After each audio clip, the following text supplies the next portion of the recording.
తిరుమల ఘాట్ రోడ్లో ఎలుగుబంటి సంచారం కలకలం రేపింది. రెండవ ఘాట్ రోడ్లోని వినాయక స్వామి ఆలయ పరిసరాల్లో ఎలుగుబంటి సంచరిస్తూ వాహనదారులకు కంటపడింది. ఎలుగుబంటి కొద్దిసేపు అక్కడే సంచరించి తర్వాత అడవిలోకి వెళ్లిపోయింది.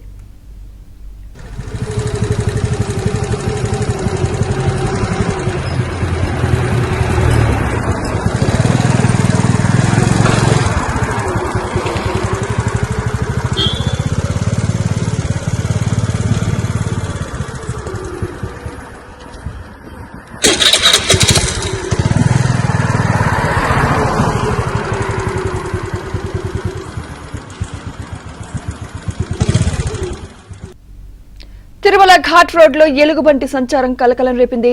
రెండవ ఘాట్ రోడ్లోని వినాయక స్వామి ఆలయ పరిసరాల్లో ఎలుగుబంటి సంచరిస్తూ వాహనదారుల కంటపడింది. ఎలుగుబంటి కొద్దిసేపు అక్కడే సంచరించి తర్వాత అడవిలోకి వెళ్లిపోయింది. ఇదే అంశంపై మరింత సమాచారం మా ప్రతినిధి జితేంద్ర అందిస్తారు. జితేంద్ర, తిరుపతి నుంచి తిరుమలకు వెళ్లే రెండో ఘాట్ రోడ్లోని వినాయక స్వామి ఆలయం వద్ద నిన్న అర్ధరాత్రి ఎలుగుబంటి సంచారం కలకలం రేపింది. అర్ధరాత్రి సమయంలో ఆలయం వద్దకు వచ్చినటువంటి ఎలుగుబంటి ఆలయ పరిసరాలంతా కూడా తిరుగుతూ కనపడతా అటుగా వెళ్తున్న వాహనదారులకు కనపడింది.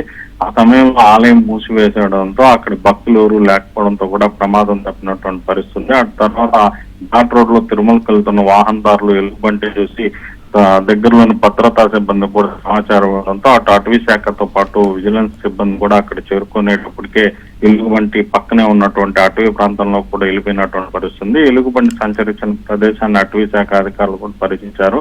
ఆ దగ్గరలో ఎక్కడ కూడా ఎలుగుబంటి కనపడకపోవడంతో వారు అక్కడి నుంచి కూడా వెనుదిరిగి వెళ్ళిపోయినట్టు పరిస్థితుంది. అయితే ఘాట్ రోడ్ లో వెళ్తున్న వాహనదారులు మాత్రం విజిలెన్స్ అధికారులు అప్రమత్తం చేశారు. ఎలుగుబంటి సంచారం నేపథ్యంలో జాగ్రత్తగా వాహనాల్లో వెళ్లాలని చెప్పి కూడా సూచించినటువంటి పరిస్థితుంది.